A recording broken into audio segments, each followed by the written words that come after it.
The adaptability demon Isagi Yoichi versus the German Emperor Michael Kaiser, a matchup that represents the biggest rivalry in the whole Neo-Egoist League. And now that both have reached their ideal playing style, it is now or never for us to break down each player's stats, abilities, and explore their best feats to determine who would come on top and who is the overall better player.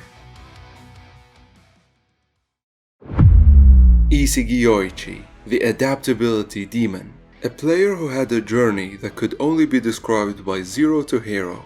The guy went from being very average, being the second worst player in Blue Lock, to now being the absolute best and the most likely player to be number one at the end of the Neo-Egoist League.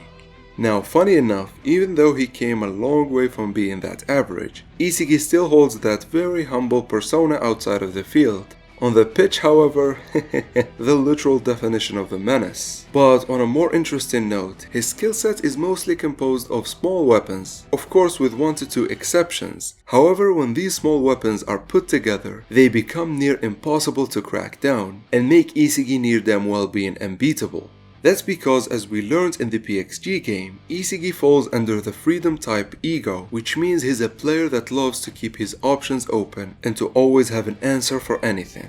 However, before we dive deeper into his skill set and what that means, especially with his ego, first we have to actually talk about his stats. And I gotta admit, ever since the beginning of Blue Lock, Isagi has shown very average stats. He never was the strongest, he never was the fastest, and he never was the most dominant player physically speaking. However, ever since the beginning he had an insane work ethic, and this actually resulted in Isagi pushing his physical stats to their theoretical limit, especially post the Manshine City game. Now, even though he trained like hell, the first stat we are going to talk about is still his weakest, with him actually having 0 feats in this regard. I'm talking of course about his jumping ability, which is probably one of the worst in Blue Lock right now, maybe next to Charles and Igaguri. Strength on the other hand, even though it never was his strongest point, we've seen Isagi actually improve it greatly, especially after devouring a weapon from his opponent in today's matchup, which is him using his hands to gauge the distance and to keep players away from him so he can make his plays. Now I want you guys to pay attention to this because this is very genius from him. Even though his playing style doesn't really require strength, he still learned this technique in order to give himself a little bit of a breather. Like we've seen him do with Rin in chapter 269. He gave himself 1 second before Rin closed on him and then passed the ball to Corona. But enough about his strength. Next, let's talk about his speed, which is overall low, except for one aspect, which is something that we've seen him train with Corona. However, overall, Isagi doesn't really count on his speed, as he compensates for that with his perfect positioning, that actually skyrocketed after unlocking Metavision. Now, speaking of Metavision, we have to talk about his best stat, which is Endurance. Basically, because of Metavision, he had no other way but to increase his endurance to the maximum it could be. That's because playing a full game with 100% Metavision is very costly and really puts a big toll on the body. However, Isagi seems to have adapted very well, and so endurance is definitely very high. However, with this, we are done with the boring stuff, and it's time for us to move to the more interesting things, which is his abilities and weapons. Now, when talking about Isagi, I feel it is most fitting for us to start with his most broken ability, which is his adaptability. His ability to analyze and devour allies and enemies alike, to morph and to improve with each play he witnesses until he adapts to anything in front of him. This honestly broken ability allows him to catch up to almost everyone given enough time. Hell, in the Neo-Egoist League, we saw him try to adapt to world-class players. And while he failed miserably against Snuffy, and we won't blame him for that, he actually won twice against Prince, the player ranked second best in the world. Now, I'm going to be frank with you guys, this adaptability of his kinda makes him somewhat unbeatable, especially after achieving this high level after the Ubers game, which again was because of his adaptability. It seems like a cycle. Each time you face Isagi, you are going to face a far better player. But actually, that's not all. This also makes him the most versatile player in Blue Lock, and somewhat makes him similar to Snuffy, as if given enough experience, Isagi can develop a playing design to whatever situation he finds himself in, but also designs for his allies and enemies. Now, as I said before, adaptability is his ultimate weapon that puts everything together, and this is often exemplified by a jigsaw-like effect where Isagi falls into pieces and then reconstructs himself, having taken the new pieces into consideration. And so, let's explore what these pieces are. First, and I feel this actually goes hand to hand with his adaptability, and actually I think this piece was what pushed Isagi's adaptability off the charts. Before, adaptability was somewhat beatable like we've seen with Rin and Baro, however now, they both struggle a lot with his adaptability, and that's because the mystery piece is actually egocentrism, or the protagonist feeling, which is a weapon that is totally inside of the mind, where you try to analyze and dissect what each player is thinking and what each player's motives are. This way, Isagi's adaptability becomes even scarier, because now he understands what his opponent, or hell, even his allies are thinking, and he can better link with or destroy them. To be honest, these two weapons together are kinda broken. If you can read your opponent's motives and can predict their next move, as well as adapt to them rather easy, you reach a point where you actually can control them, devour them, or completely destroy them. And funny enough, that's how Isagi actually choked both Baro and Kaiser. Well, until they rebelled. To actually prove how broken these two abilities are together, I actually want to talk about another player who is Isagi's ultimate ally. Hiyori seems to have developed a primitive version of both adaptability and egocentrism, and that alone was the only reason why he won against Charles, as basically as we've seen, Charles is superior to Hiyori in every other aspect. More impressively though, with this weapon, Isagi used Noah and his tendency to help his players rather than outshining them to completely beat Chris Prince, a player otherwise he had no answer to. And now, if you thought these weapons are broken together and are world class, there is a weapon that Isagi has quite literally takes them to a higher dimension. I'm talking of course about Metavision. Probably the best overall vision and the third strongest weapon in Blue Lock after adaptability and the chameleon style. Now, Metavision is very simple. It is when the player uses his peripheral vision to constantly input information about the players and the state of the game around him. Then, by taking it a step further, the player shakes his head in all directions. This way he gives himself a 360 vision and a bird's eye view. And honestly, acquiring Metavision was the turning point for Isagi. It was the weapon that clearly took Isagi to the next level. And while on its own Metavision is broken, think about it in tandem with his adaptability and egocentrism. This way, not only can Isagi understand the motive of the players around him, he actually has a clear view of everyone, and so usually there are no surprises. As funny enough, even Rin attacked Corona after realizing this. And this fusion with his adaptability and egocentrism is the reason why I always call Isagi's Metavision adaptive. As basically, it's not just that he is inputting every information, he's constantly adapting to anything happening. Kinda like we've seen him do in chapter 269, where when Rin stole the ball, Isagi immediately understood what was happening.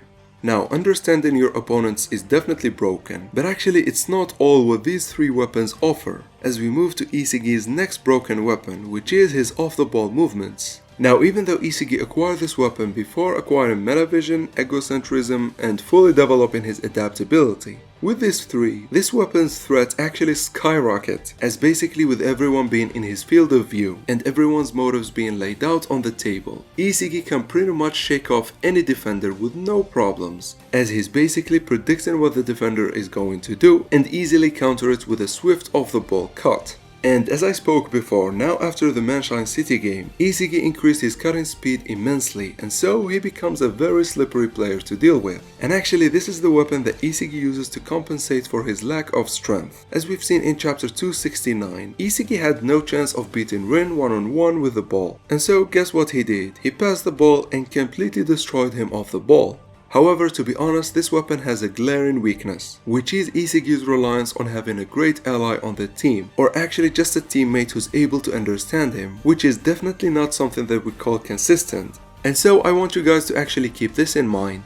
Now, the somewhat weakness aside, there is actually an additional weapon to his off-the-ball movement, which is his no-interval plays that he developed at the end of the Ubers game. This way, with the right midfielder backing him, Isagi can move freely to the best position, not waiting for the pass, completely throwing out the defense who can't keep up with him and the ball at the same time, which honestly is as well dependent on the midfielder having Metavision. However, if this condition is met, this weapon makes Isagi very broken, as he can practically shake off even Metavision users like we've seen him do with Aiko and Kaiser, with Charles being the only player who did not fall for this. But anyways, let's move on to his last major weapon, which is his direct shot. Now this shot is actually very powerful and very accurate, and to be honest it's rather effective when Isagi is free, and that's its only weakness, which is that it requires him to be completely free. However, and obviously the adaptability demon won't let this stop him, and so he obviously evolved his direct shot. First, we gotta understand, this shot is actually the weapon that beautifully completes and wraps all of his other weapons together.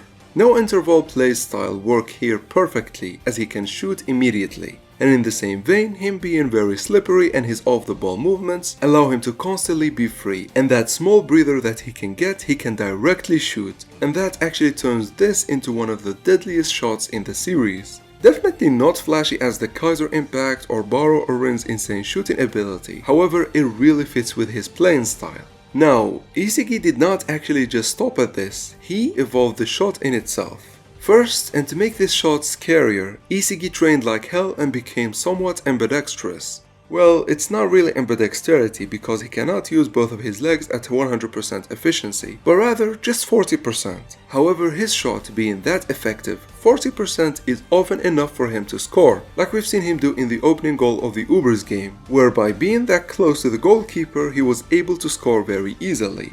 Next, and being born from this weapon, is actually his double volley shot, which is him faking with either leg to shoot with the other. And honestly, this may not seem as a big deal. However, think about it this way. With his weapons, Isagi always finds himself free in the penalty box. And to deal with problematic players like Charles, Shido, and Ren, Isagi developed this weapon, where he can easily fake out with one leg and shoot with the other. And as I said, being one-on-one with the goalkeeper, it's practically going in 100%, which honestly makes Isagi the most consistent player right now. Even though, for example, Baro and Kaiser have a shot that is far more consistent than his direct shot, the fact that Isagi always makes himself free and always finds himself one-on-one with the goalkeeper makes him overall more consistent, with weapons that actually fit perfectly together and make him an amazing scoring machine. But can he beat the Emperor Michael Kaiser?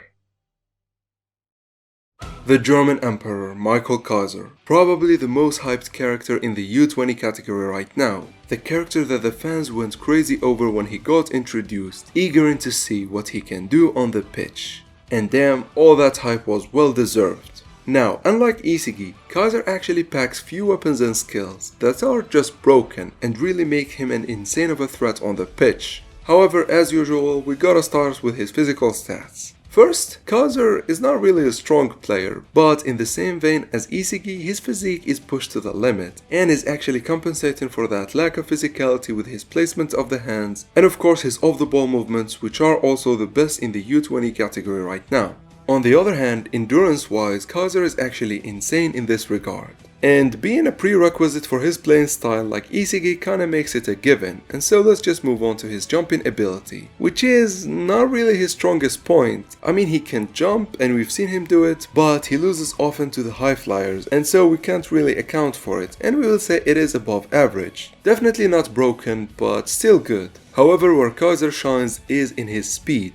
As I gotta say it, Kaiser is a speed demon. In the PXG game, even though we are seeing Hiyori and Isagi playing perfectly with their meta vision, Kaiser is able to beat them multiple times, and that's actually 100% attributed to his speed and of course his meta vision. And actually, a great feat that proves his speed is insane was him keeping up with Chigiri. We've seen as soon as the Red Panther stopped and was reacting to Yuki, Kaiser was already there, proving that his speed is insane, that he was able to keep up with Chigiri. Now, a more impressive feat is actually him circling Kiora in chapter 265, which is definitely very impressive, I'm not going to lie. However, if you want to talk about impressive, we gotta move to his abilities and weapons.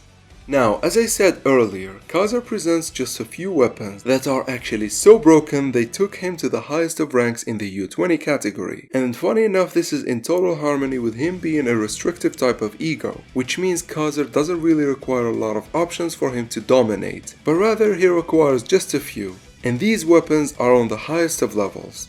However, and much like Isagi, talking about Kaiser's weapon makes it somewhat of a prerequisite for us to start with his most broken weapon, which he has all of his playing style circling and revolving around this weapon. Obviously, I am talking about the Kaiser Impact. Which I gotta say, being this broken of a shot in of it itself makes Kaiser make sense, if that makes any sense to you guys. What I mean by this, if you remember in the Barsha game, everyone wasn't really impressed by his playing style until they saw the Kaiser impact, which is where Noah revealed how broken that shot is by stating that it is the fastest weapon in the world, not in the U20 category, but I'm talking overall. Even against the pros, Kaiser had them beat. And so it makes total sense that his impact is at the center of his playing style.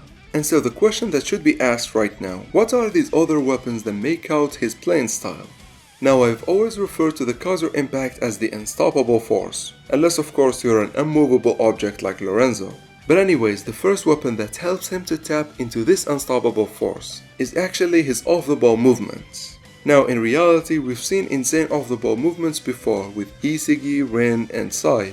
However, none were on the level of Kaiser in the Barsha game, with now Isagi being the only player that caught up to him. Which, if you think about it, a weapon that allows Kaiser to be free is a weapon that allows Kaiser to shoot, which means is a weapon that allows Kaiser to consistently score. And I don't know about you guys, this seems broken to me. And of course, it goes without saying, it makes him slippery and he can shake off defenders very easily. Unless of course your name is Lorenzo again. But anyways, much like Isagi, Kaiser has metavision that helps him better position himself perfectly and of course in shaking off defenders. And here I want to talk about a subject that I wanted to discuss a long ago but never got a chance. Which is, before I've always felt as if his metavision was limited, especially after we saw Isagi and Hiyori and where they took their metavision. And to be honest, it's not just metavision, this is his whole persona. For example, let's talk about his other ocular ability, which is the Predator Eyes. Now, he was the first to introduce it, however, after we seen Baru, it seems that Kaiser uses only half of what the king uses. And what I mean by this is, Snuffy actually taught Baru how to use the goalkeeper hunting ability, where what we've seen with Kaiser was the goal course hunting ability, where he hunts for a very small opening from where he can shoot. However, in chapter 228, Baru actually evolved his Predator Eyes to engulf both the goalkeeper and the goal course hunting abilities. Which definitely made me ask, why didn't Kaiser ever evolve his vision? And there it hit me. Kaiser did not evolve this vision because he doesn't really need it. Think about it in this way. With the goal course hunting ability, if he can just target a small opening, he can shoot and the goalkeeper actually has no chance of stopping the ball. Until of course Blue Lock introduces a broken goalie. But anyways, the Kaiser impact and his speed being such broken weapons, Kaiser actually did not need to evolve his metavision and Predator Eyes to the highest of levels can be. That was until he was pushed by Isagi, where we saw him shed everything and introduce a new metavision that is on the highest of calibers, as he was basically everywhere and he was understanding everyone, and get this, all on his own was keeping up with many factions on the field. Which is definitely impressive and is what made me think that his vision has evolved to the highest it could be. Because as of right now, Kaiser seems to be everywhere, both on defense and on offense. And also he's not fixated on Isagi as well, and so he is actually dominating the field with his metavision. And funny enough, and this is a lesson, it took him getting his ass whooped by Isagi and him being completely demolished by Lorenzo for him to reach this state. And so the lesson here, don't get complacent, because the next cat in the block is always behind you. But anyways, I want to talk about another weapon that I feel Kaiser evolved it after reaching the zero playing style, which is him being somewhat unpredictable. You could think of this as him acquiring a simpler version of Baru's unpredictability, which actually is the perfect weapon to counter Isagi's adaptability. And so, can Michael Kaiser really beat Isagi?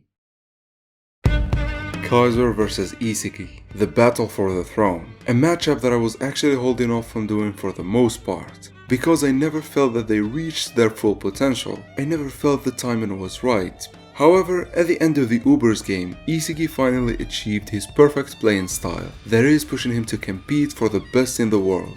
And in the PXG game, Kaiser finally shed his weakness, and we got this new perfected playing style of his. And so, it's now or never. It's time for us to explore the most important matchup in all of Blue Lock.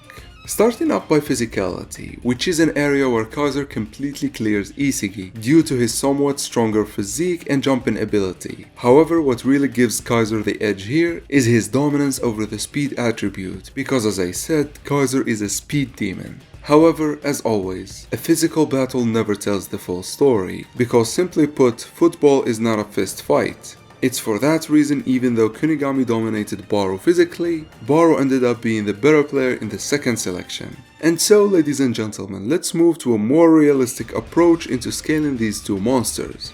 First, I gotta admit, usually in my videos when I do 1v1s between the strikers, it's all about who is more consistent at scoring in general, but especially who can score over the other more consistently. However, as we are seeing right now, Isagi and Kaiser are reaching a level of consistency at scoring that rivals even the pros. And besides, in this regard, Isagi also admitted that Kaiser is better than him when it comes to individual skills. Because let's face it, Kaiser has some of the most broken abilities in Blue Lock.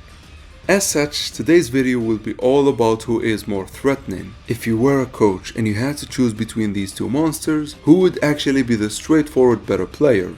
Now, from what I said earlier, the matchup seems to be favoring Kaiser. However, as I said, physicality was never Isagi's strongest point, and it never was what enabled him to dominate this good. And also, being a better striker in a vacuum is not really telling of anything. Instead, let's call a spade and talk about the most important aspect to this matchup. Given that both playing styles rely so much on metavision and perfect positioning, it is a no-brainer that this matchup will be a metavision war. It will be a matchup of who can control the field better than the other. And actually, this makes things very easy for us, as metavision will be our first point of comparison. Now, as I've always stated, Isagi's metavision is the best in the U20 category because it is adaptive. And especially throughout the Uber's game, it seemed to be far better than Kaiser's. However, that was until his awakening, where I can't help but see that Kaiser's metavision has evolved and now it is rivaling that of Isagi. Which means right now they are on the same plane of vision. That is that neither is really ahead of the other when it comes to field readability and controlling the other players. Which, if you think about it, just complicates things for us. However, complicated things really fit with Isagi's playing style, and if both players are on the same wavelength, Isagi will eventually adapt and even surpass Kaiser. That is his whole persona. Kaiser's only saving grace here is actually his newly found adaptability. In the latest goal of the PXG game, him circulating around Kiora and then giving himself the space and the perfect positioning for his shot is such an impressive feat, and it's not from one point of view, because even though that's an insane speed feat, it is also an insane field readability feat, as basically Kaiser accounted and controlled everyone, including Rin, Charles, and most importantly Isagi, which is honestly such an insane feat and has a huge impact on our matchup today. However, as of chapter 269, Isagi seems to have adapted and retaliated by actually making Kaiser the bait and the decoy for his real intentions, which, if you haven't noticed, the battle went from a metavision war to now an adaptability versus unpredictability war. However, let's be realistic here. Snuffy is the best player in the world for a reason. The writer is clearly telling us that Snuffy's genius, Snuffy's adaptability, and Snuffy's professionalism are the weapons that truly catapulted him to being the best. And as such, adaptability seems to be far better than unpredictability, especially because I don't feel that Kaiser's unpredictability is the best in the world. Because, for example, we have Baro who is more unpredictable. However, Isagi's adaptability is second only to Snuffy, which, as I've always made it clear in my videos, rivaling the pros in any aspect is probably the best feat a U20 player can do. And in our case, this feat being in the most broken ability ever really gives Isagi an edge here. However, that is not all there is to this matchup. In my thinking, one of my biggest criticism of Isagi is actually his reliance on Kurona and Hiyori. If you think about it, both players are actually very insane, especially Hiyori with him having metavision on Isagi's level and a wavelength of thinking that matches him, which means Isagi can really move freely. However, this actually makes some of Isagi's feats very conditional, while on the other hand, Kaiser's new playing style shed everyone. He really doesn't care of who is passing the ball to him. Kaiser will actually find the perfect solution to that situation situation and make the job of the midfielder very easy. As I said, if you are a coach and choosing between two players, a player who performs the same with any midfielder is slightly better than a player who can play with any midfielder, however his best performance is limited to playing with certain players. And so the bottom line here is that Kaiser really has an edge over Isagi here. Yet this is not the only subject where Kaiser outshines Isagi. In fact, it's time for us to talk about Kaiser's most broken weapon, which is the Kaiser Impact. Now, as I stated before, Isagi's direct shot is growing to be a monstrous of a shot. First, he can really shoot whenever with his perfect positioning. Second, he can shoot with both legs. And third, he can feint from both directions and then shoot, which kinda makes him hard to stop. However, let's face it, it's not better than the Kaiser Impact, especially since Kaiser has the Predator eyes for it. Add to that the Magnus technique, and so actually here, Kaiser doesn't just have an edge over Isagi, I feel he's far better in this regard. Which actually, if you didn't notice yet, this is telling of how this matchup will go. You see, I can't help but think of Noah and Snuffy in this regard. As I said, Isagi's adaptability is such a broken weapon that really gives him the edge in most of situations, which kinda makes him overall better. However, I feel that Kaiser is better at scoring, which makes him kind of a pure better striker. And so, as I said, we reach the Noah versus Snuffy situation, where Noah is obviously a better pure striker, but Snuffy is overall better. Now, in the overall aspect of this, I don't feel the difference between Isagi and Kaiser is as far as Noah and Snuffy. I would say Isagi is not that far off than Kaiser when it comes to the overall playing style, while Kaiser really clears him when it comes to being a pure striker and a scoring machine. And so, you might think I'm giving it to Kaiser here. However, if there is one thing I believe in more than anything when it comes to Blue Lock, it is actually adaptability. I feel it is a weapon that cannot be beaten. Given enough time, there is no one that can actually beat Isagi. This weapon of his adaptability is the weapon that will ensure that Isagi will be number one by the end of the series. And so, for this reason, and for this reason only, because of adaptability, I am giving it to Isagi, even though I feel it's such a close matchup, and if you give it to Kaiser, I totally agree. As I said, let's face it, he is a better pure striker. However, overall, I am still giving it to Isagi. And with this, we actually reached the end of the video. I hope you guys enjoyed this one, and please let me know what do you think of this matchup. And until next time, thank you for watching.